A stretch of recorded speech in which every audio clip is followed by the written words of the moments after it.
this is the pyraminx. So before I go into the tutorial, I wanted to kind of explain what each of the pieces were, so you kind of knew what I was referring to when I say center or edge. So the first thing I want to go over are these center pieces. So the center pieces are these three right here, the ones that are connected to these tip parts that move individually. And then the edges are going to be pretty much everything that's not these pieces. They're going to be these pieces on the side with two colors on them.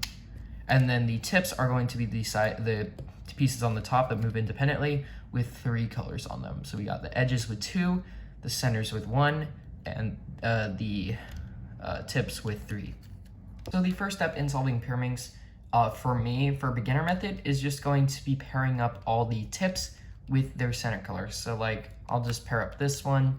So we have yellow, red, and blue, and then I do that all around. So I have yellow, green, blue, and then I'll have blue, green, red, and finally yellow, green, red right here. So after I've done that, I'm going to want to try to identify where, let's just start with yellow. Let's go with yellow. So let's say I want to identify where all of my center pieces are. So I have 2 here, and then I have 1 back here. So in this case, I'm going to try to figure out how to pair up all these center pieces, because this one needs to be yellow and this one needs to be yellow. So if I have something that looks like this and I rotate this side all the way and there's no yellow on any of them, then that means that's not supposed to be the yellow side, so I have to keep trying that with other sides. So let's try this side. So I have that, so I can move that there, and I can move this one back. So I have these 2 yellow centers paired up, and then I'm going to rotate this side and see if I do have a yellow center. So if you do have a yellow center, then that is supposed to be the yellow side. But if it's like this, and you rotate this one all directions, and it doesn't have a yellow center that is paired up with these 2 as well, it's not supposed to be the yellow side. So now that I know that this is supposed to be the yellow side, I'm going to start pairing up my edges. So the way I want to do this is pretty much by super easy, just pairing them in the slot.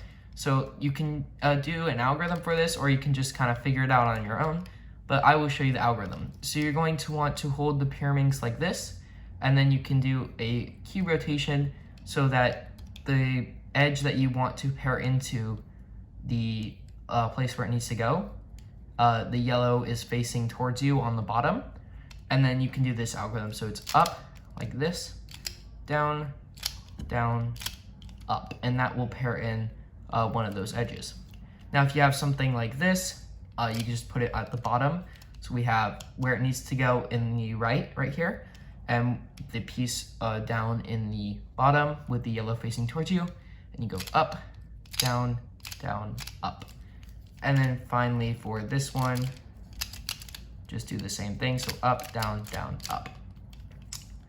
Okay, so now the last layer is a little bit more algorithm heavy, and that's just because it's kind of like PLL, where you just have a lot more different cases, and it just doesn't go down to intuition. It's a lot more of just algorithms to fully solve it.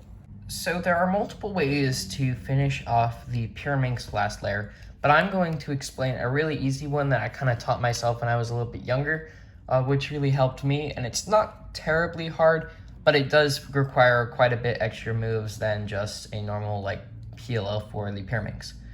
So what you're going to want to look for when you're doing this type of algorithm is if there are any solved in the right spot all around with all the centers paired. So like none of these right now are in the right spot, or like this.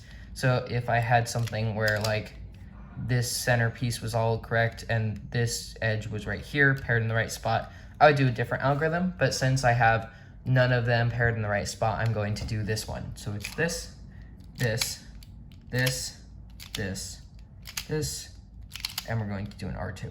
And that will solve that. And if it didn't do that, then you might have to do it twice. Sometimes it just really takes a little bit longer. So once you have one paired, you're going to want to face it into the back. So it doesn't really matter what side you have, I'm just holding it on the blue.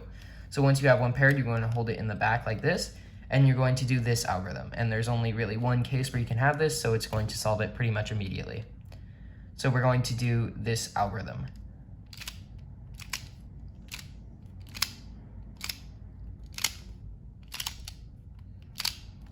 and that is going to fully solve the cube. And if that didn't work too, there are two possible algorithms for that. So if that didn't work, you might have to do that one more time. So if you followed all that correctly, then it should be pretty much all solved, and with a pretty efficient way to solve it. Although there are way better ways to solve the pyraminx, this is a pretty good one for early stages of learning how to solve this puzzle.